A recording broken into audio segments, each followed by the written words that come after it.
A graça e a paz, meus queridos irmãos. Bom estarmos juntos para meditarmos na palavra do Senhor. Eu gostaria de ler um texto com você que se encontra no Evangelho de João, capítulo 1, do verso 35 ao verso 42, que nos fala assim.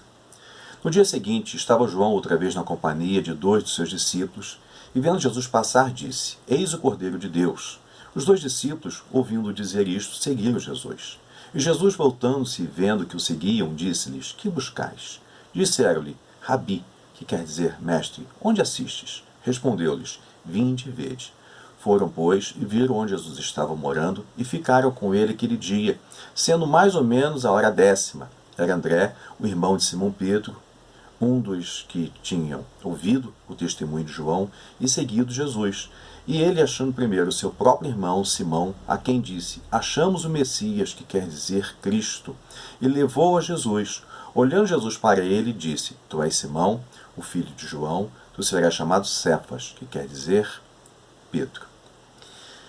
Interessante esse texto, porque ele nos mostra algo muito importante em relação à situação que vivemos hoje.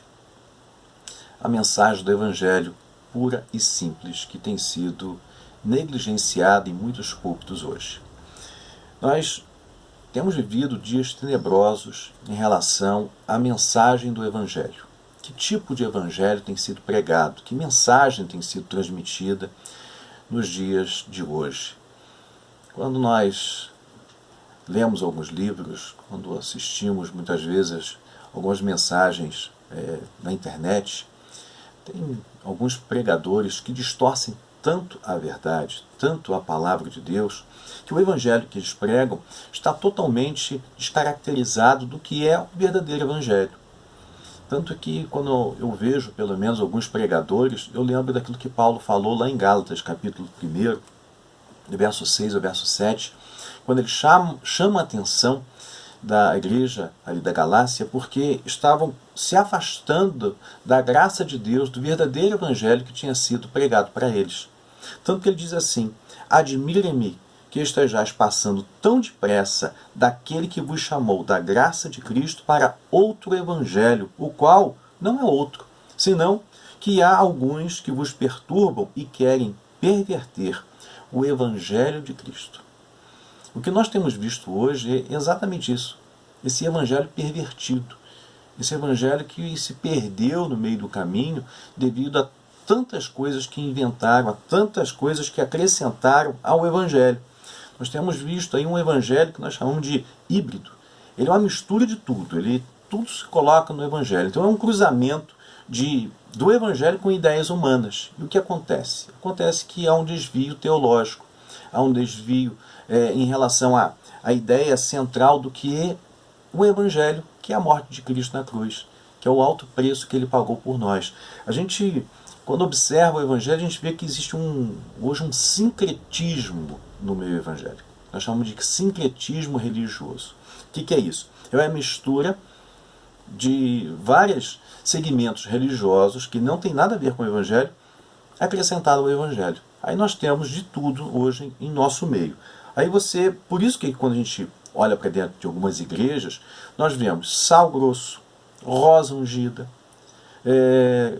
galho de arruda, encontramos aí o óleo, não para unção, mas óleo ungido, como se Deus passasse o seu poder para esses objetos, e esses objetos consagrados, ao entrarem dentro da nossa casa, vai trazer a bênção, e não seguir a Cristo, e não ter um compromisso real com Jesus Cristo. Então esse evangelho tem sido distorcido. Eu quero pensar com você hoje aqui exatamente o que é a mensagem do evangelho. O que Jesus veio trazer. Qual a finalidade do evangelho em relação àquilo que nós temos visto hoje, infelizmente, em muitos púlpitos e hoje de forma tão clara, até mesmo na internet, entrando na casa de muitas pessoas, levando um falso evangelho. Um evangelho distorcido, um evangelho híbrido, um evangelho, infelizmente, misturado com outras religiões, um evangelho sincrético. E esse evangelho tem causado um grande dano. Mas qual é a verdadeira mensagem do evangelho? Em primeiro lugar, O verdadeiro evangelho, segundo o texto que lemos, ele leva as pessoas a seguirem a Cristo e não seguirem os homens. Se você observar no verso 35 a 37, João Batista está na companhia de 2 dos seus discípulos. Mas quando ele vê Jesus passando, a primeira coisa que ele faz, ele mostra quem era que estava passando diante deles. Ele mostra Jesus e diz: eis o Cordeiro de Deus. Isso é o Evangelho. O Evangelho tira a centralidade do homem e aponta para Cristo, aponta para o sacrifício de Jesus na cruz, aponta para a sua mensagem, aponta para aquilo que é o verdadeiro Evangelho, que é Jesus Cristo. Mas quantos líderes estão centralizando a mensagem em si? Eles são a causa real da salvação do mundo.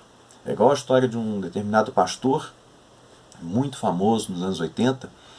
Um dia ele foi pregar na Argentina, e quando ele chegou na Argentina para pregar num estádio de futebol, alguém falou para ele assim: pastor, a multidão que está aqui dentro para ouvi-lo é a mesma quantidade de pessoas que estão lá fora querendo ouvi-lo também. E ele pensou consigo mesmo: sem mim, Deus não pode salvar o mundo. Alguns meses depois, ou um tempo, não, talvez nem tanto tempo assim, não meses, mas alguns dias depois, chegou a notícia que aquele homem estava em adultério, que ele vivia saindo com uma prostituta. E o ministério daquele homem simplesmente rompeu ou caiu, literalmente. Ele foi totalmente destruído. Toda aquela ideia, tudo aquilo que ele passava, toda a sua estrutura, ruiu tudo. Mas Deus continuou o mesmo, a mensagem continua a mesma. Então, quando nós centralizamos na pessoa e achamos que nós somos a causa da salvação do mundo, nós estamos nos perdendo no meio do caminho. E aqui João, ele mais do que depressa, ele aponta para aquele que é a razão da sua estada ali. Ou seja, eu vim para apontar, eu vim para mostrar, eu vim para direcionar vocês quem é o Cristo. Tanto que quando João foi confrontado e perguntava para ele: você é o Cristo? Ele disse: sou. Você é o profeta? Não, eu não sou o profeta. O profeta que vocês estão falando é aquele que Moisés anunciou. Então, João, mais do que depressa, ele aponta e diz: eis o Cordeiro. Tanto que nós lemos assim, no dia seguinte, viu João a Jesus, que vinha para ele e disse: eis o Cordeiro de Deus que tira o pecado do mundo. Aqui nós encontramos lá em João, no Evangelho de João 1,29, João, mais do que depressa, ele se desvencilhando daquelas pessoas e mostrando quem era a razão da existência do homem: Jesus Cristo, Salvador do mundo, o Messias encarnado. Ele aponta e diz: eis o Cordeiro de Deus que tira o pecado do mundo. E ele diz mais: e é este a favor de quem eu disse: após mim vem o varão que tem a primazia, porque já existia antes de mim. Eu mesmo não o conhecia, mas a fim de que ele fosse manifesto a Israel, vim. Por isso, batizando com água. Aí diz: no dia seguinte estava João outra vez na companhia de 2 de seus discípulos, e vendo Jesus passar, disse: eis o Cordeiro de Deus. Os 2 discípulos, ouvindo João falar, imediatamente passaram a seguir a Jesus. Então o evangelho verdadeiro, ele tira a centralidade do homem e aponta para Jesus. A razão da igreja é Jesus Cristo, e não o líder. E não A, B ou C. Deus usa pessoas para fazer com que essas pessoas ministrem a palavra. Mas a palavra não é a pessoa que está ministrando. A palavra é Jesus Cristo. O verbo é Jesus. A razão da nossa existência é Jesus Cristo. Uma segunda coisa que nós temos que observar, que o verdadeiro evangelho, ele testemunha a verdade que Cristo é o Messias. Olha só o que diz o verso 40 e 41. Era André, o irmão de Simão Pedro, um dos que tinha ouvido o testemunho de João, e seguindo Jesus. O que ele fez? Ele achou primeiro seu próprio irmão Simão, a quem disse: achamos o Messias, que quer dizer o Cristo. André, ele corre para anunciar o evangelho, para mostrar para seu irmão Simão que havia encontrado o Messias, o Salvador do mundo. Isso é o evangelho. O evangelho não é só descentralizar de si, mas é falar, é mostrar, é revelar a outros aquele que nós encontramos, que é o Salvador do mundo. Aqui André é um exemplo para todos nós. Nós não podemos reter a mensagem, nós temos que ministrar a mensagem. Nós temos que contar aos outros o que Jesus, por nós, um dia fez. Eu não posso reter essa palavra, eu tenho que compartilhá-la. Essa é a ordem de Jesus. Jesus, antes de ser recebido aos céus, ele chega para os seus discípulos e dá uma ordem, não para os seus discípulos, mas uma ordem para toda a sua igreja, que chegou até nós. Ide por todo o mundo e pregar o evangelho a toda criatura. Essa foi a ordem que ele deu. Lá em Atos 1:8 ele diz: e vocês serão minhas testemunhas, tanto em Jerusalém, Judéia, Samaria, até aos confins da terra. A ordem de Jesus antes de subir foi: vocês têm que pregar o evangelho, vocês têm que ensinar o evangelho, vocês têm que fazer discípulos em meu nome. Essa é uma ordem. Aqui nós vemos André. Ele corre para anunciar a palavra de Deus para o seu irmão. É tão bom quando a gente vê a família reunida, a família salva, a família sendo alcançada pelo poder do evangelho. Parafraseando a palavra de Jesus, que adianta um homem ganhar o mundo inteiro e perder a sua casa ou perder a sua família? Aqui nós vemos André correndo para falar de Cristo para aquele que seria e que é o Salvador do mundo.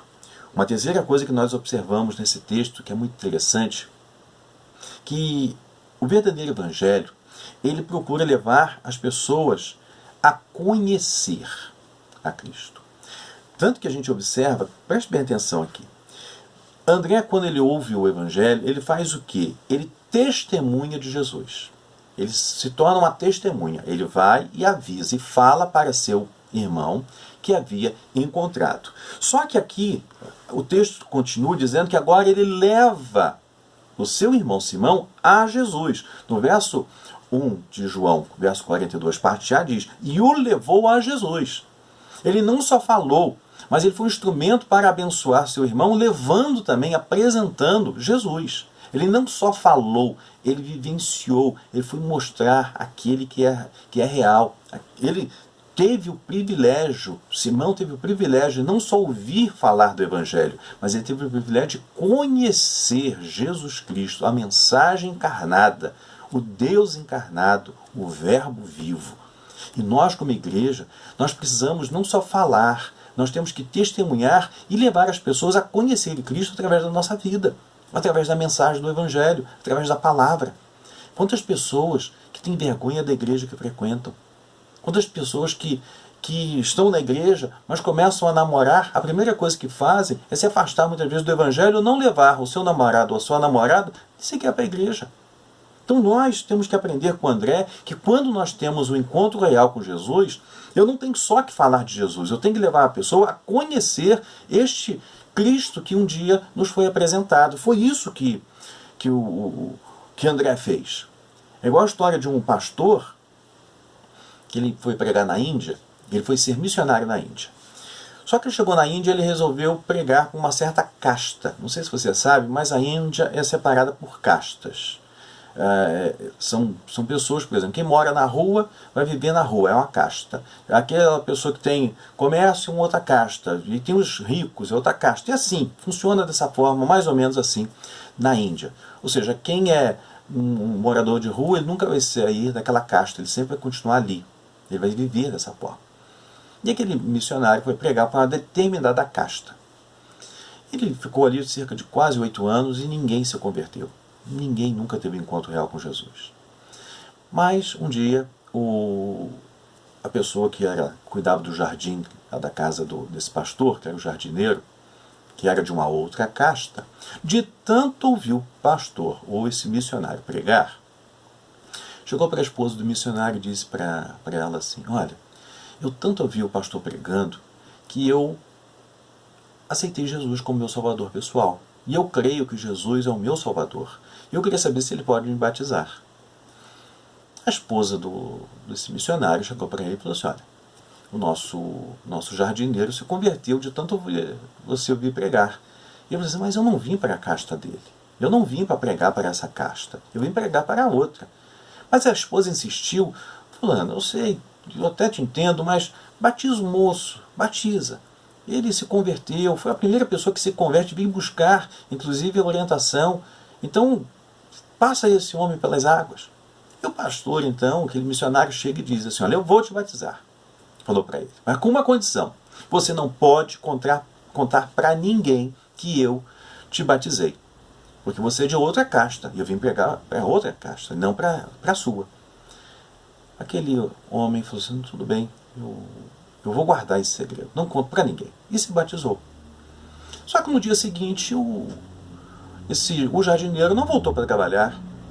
Passou mais de um mês, 2 meses, 3 meses depois, este homem aparece na casa desse missionário e diz para ele assim, eu quero vir aqui para lhe pedir perdão, mas depois que eu me batizei, eu não aguentei, eu não suportei. Eu tive que contar para todas as pessoas que eu havia encontrado Jesus Cristo, que Jesus é o meu Salvador. E eu apresentei Jesus a outras pessoas. E eu trouxe esse monte de gente aí, queria saber se o senhor batiza. Quando ele olha, tinha cerca de umas 300 pessoas que aquele homem, sozinho, ganhou para Jesus. Aquilo que aquele pastor, em 8 anos, não ganhou nenhuma alma, aquele homem, em 3 meses, ganhou mais de 300 pessoas. E o pastor ficou surpreso com aquilo. E o que ele fez? Deus desestruturou aquele homem. Tirou toda aquela arrogância, aquela empáfia que ele tinha, a forma como ele achava que tinha que ser pregado o evangelho somente para um determinado grupo de pessoas, e batiza aquelas pessoas. Passaram-se mais uns 2 ou 3 meses, aquele homem volta com 3 vezes mais o grupo de pessoas para aquele homem batizar. Ou seja, ali foi feita uma igreja, foi estruturada uma igreja com várias pessoas, várias etnias, várias castas se reunindo, adorando ao Senhor, porque um jardineiro tomou a decisão de não pregar para um ou para outro, mas para todos. E centenas de pessoas foram salvas. Essa é a diferença. Quando nós temos um encontro real com Jesus, nós temos que contar para todos que nós encontramos. E foi isso que André fez. Ele levou Simão até onde Jesus estava. Essa é a diferença. E é isso que nós, como igreja, temos que fazer.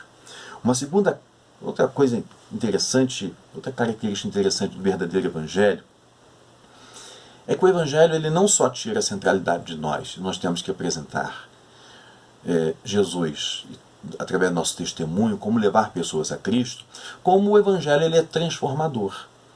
E esse texto aqui mostra que quando Pedro, ou Simão ainda era conhecido como Simão, tem um encontro com Jesus, as coisas começam a mudar. Então, quando Simão ele tem um encontro com Jesus, quando André faz isto, algo extraordinário começa a acontecer, não só na vida de André, agora na vida de Simão Pedro. A primeira coisa que a gente observa é que Jesus mostrou para Simão que conhecia, sabe o quê? O seu passado.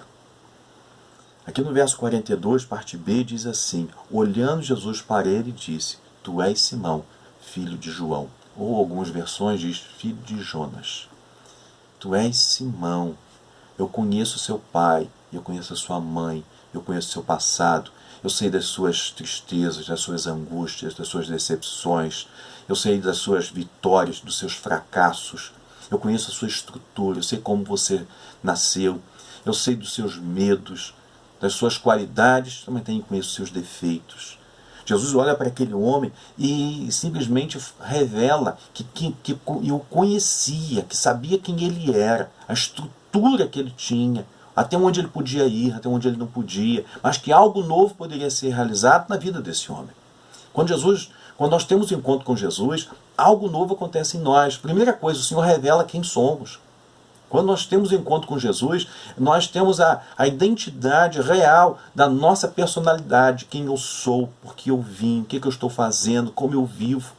É igual Isaías, quando no ano da morte do rei Uzias, ele entra no templo e ele vê o Senhor num alto e sublime trono, e ele olha para dentro de si e ele grita, ai de mim, porque eu sou um homem impuro, de lábios impuros, e habito no meio de um povo de impuros lábios. A primeira coisa que o Evangelho nos revela é quem nós somos. Revela, tira a máscara. Hoje nós estamos vivendo um período que as pessoas andam na rua mascaradas. Estão com máscaras para entrar nos comércios, para andar na rua. Mas o verdadeiro Evangelho ele tira a máscara, ele revela quem eu sou. E quando eu sei quem eu sou, aí sim eu tenho um coração aberto para reconhecer quem é Jesus e o que ele tem para realizar na minha vida. A segunda coisa que nós observamos quando Jesus tem esse encontro com Simão, ou melhor, Simão teve um encontro com Jesus, para ser mais exato. Em segundo lugar, Jesus mostrou para Simão que conhecia também o seu presente. Olha só o que diz o texto. Olhando Jesus para ele, disse, tu és Simão. Eu sei quem você é. Eu conheço você. Não há nada de estranho em relação a você. Eu conheço a sua vida, eu sei por que você está aqui, eu sei das dificuldades que você encontra muitas vezes na pesca, eu sei que o seu presente hoje está muitas vezes até confuso. Eu conheço a sua esposa, eu sei da sua sogra. Ele sabia tudo, irmãos. É isso que Jesus está mostrando, sabe? Jesus revela quem, não só o passado de Simão, mas que conhecia Simão na sua estrutura, ali, naquele momento também. É isso que Jesus nos revela. E quando Jesus olha para nós, muitas vezes nós nos sentimos um lixo, nós nos sentimos mal, nós nos sentimos péssimos. Quando nós temos um encontro real com Jesus, nós fazemos como Isaías, olhamos para dentro de nós e reconhecemos a nossa pequenez, nosso estado deplorável. É isso que acontece quando nós temos um encontro real com Jesus. Eu imagino que Simão, naquele momento, ele se desestruturou por completo. Quem sou eu? Há um momento que Jesus chama Simão Pedro e diz, olha, deixa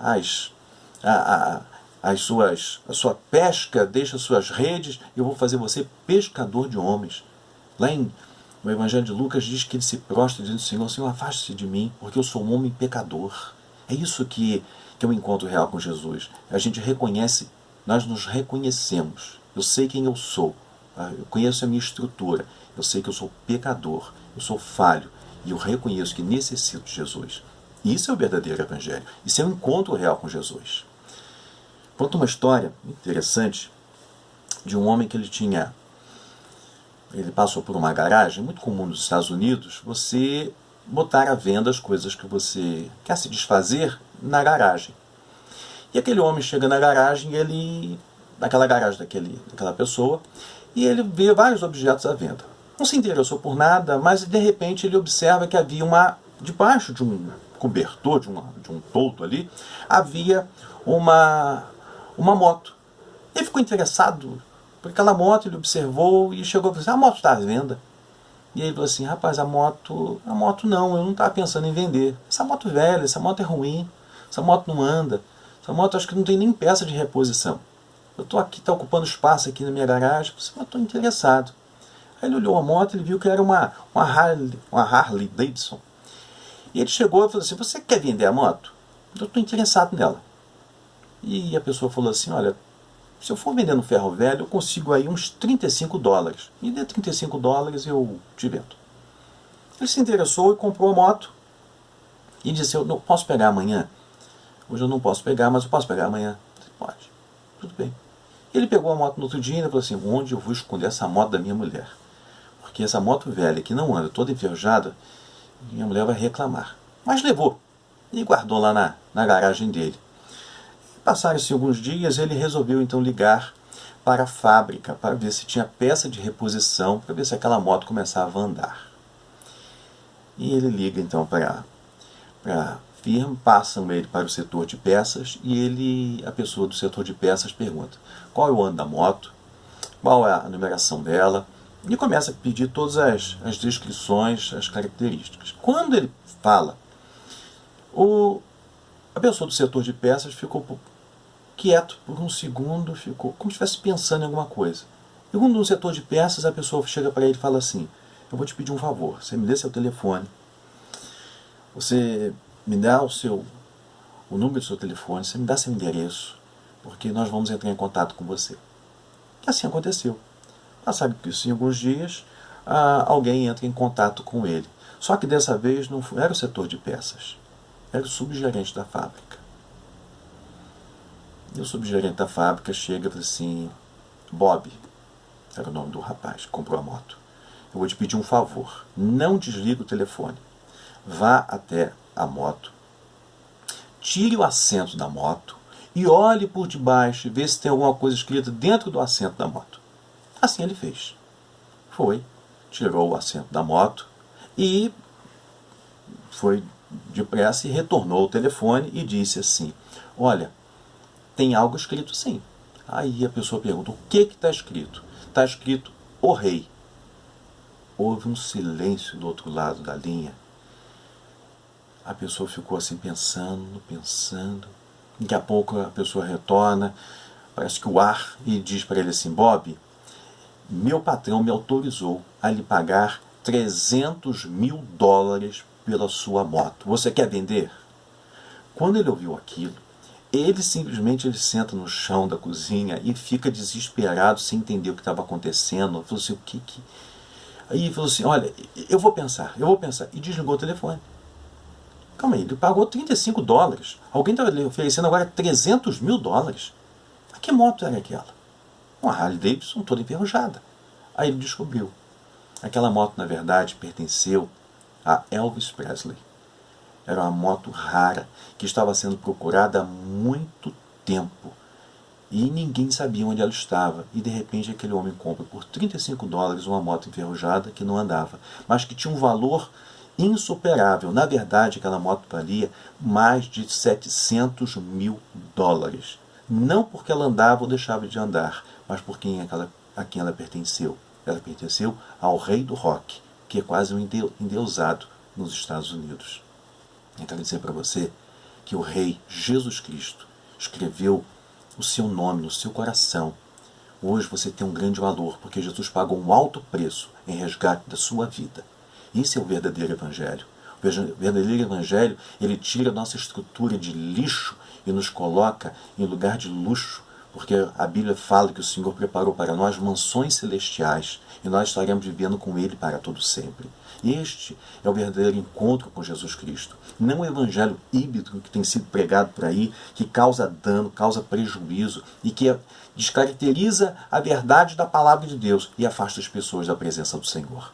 Por isso que nós temos que tomar muito cuidado, ver quem nós estamos adorando verdadeiramente. Um evangelho falso, um evangelho hipócrita, um evangelho que nos afasta de Deus, ou um evangelho que nos aproxima do Senhor. O evangelho puro e simples, o evangelho salvador de Jesus Cristo. Mas quantas pessoas estão pregando as coisas mais loucas, mais absurdas, mais sem nexo, e as pessoas gostam de ouvir isto. Só que isso não salva, não é a palavra de salvação, é a palavra de engano, de engodo. São falsos profetas, levando as pessoas a não se aproximar de Cristo, mas conhecer um falso evangelho e um falso Jesus. Essa é a diferença. E em terceiro e último lugar, Jesus mostrou para Simão que conhecia também o seu futuro. Porque no final ele diz assim, tu serás chamado Cefas, que quer dizer Pedro. Ninguém que tem um encontro real com Jesus Cristo sai da mesma forma. Quem recebe Jesus tem uma vida transformada, tem uma vida modificada, tem uma vida que passa a ser uma vida diferenciada. Eu me lembro que quando me converti, se eu sair da minha casa, talvez o mais longe que eu tivesse ido, foi talvez no Rio de Janeiro. Mais do que isso, eu nunca tinha ido. Mas quando eu me converti, Deus me chamou para o ministério. Mas interessante que antes de eu começar a estudar no seminário, Deus me levou para uma cidade chamada Teófilo Otoni, lá em Minas Gerais, para trabalhar com viciados em drogas. Eu era recém-convertido. Eu tinha poucos meses de convertido. Eu não sabia nada de Bíblia. E naquele lugar, naquela casa de recuperação, que eu fiquei ali quase um ano, trabalhando ali. Tinha mais 2 obreiros, 2 foram embora, eu fiquei sozinho, trabalhando ali. Eu não conhecia a Bíblia, não conhecia nada de nada. Eu era leigo em relação à palavra de Deus. Mas foi ali que eu aprendi a ler a Bíblia. Ali eu pregava pela manhã, eu pregava à tarde, eu pregava à noite. Domingo a gente dava aula na escola bíblica. Eu me envolvi com a palavra de Deus, li vários livros. Ali naquele lugar foi um lugar de grande refrigério, de grande gozo e também de grande crescimento espiritual para a minha vida. Eu recém-convertido, eu não sabia nada de nada. Mas quando o Senhor me chamou, já me colocou na linha de frente para trabalhar. E eu louvo o Senhor por aquela experiência que eu passei ali. Então eu quero dizer para você que quando Jesus entra na nossa vida, o nosso futuro muda. Tudo se transforma. Algo novo acontece. Porque Jesus, ele é transformador. Por isso que eu quero convidar você a ter um encontro real com Jesus Cristo. Não esse evangelho falso, esse evangelho maculado que nós temos aí, mas o evangelho que transforma e que restaura. O evangelho da salvação. Jesus Cristo, o único Senhor. Sem misturas, sem nada mais. Mas o evangelho puro e simples. Amém? Guarde essa palavra. Que Deus te abençoe. E que você tenha um encontro real com Jesus Cristo que se revela nas Escrituras. Amém? Que Deus te abençoe, rica e abundantemente.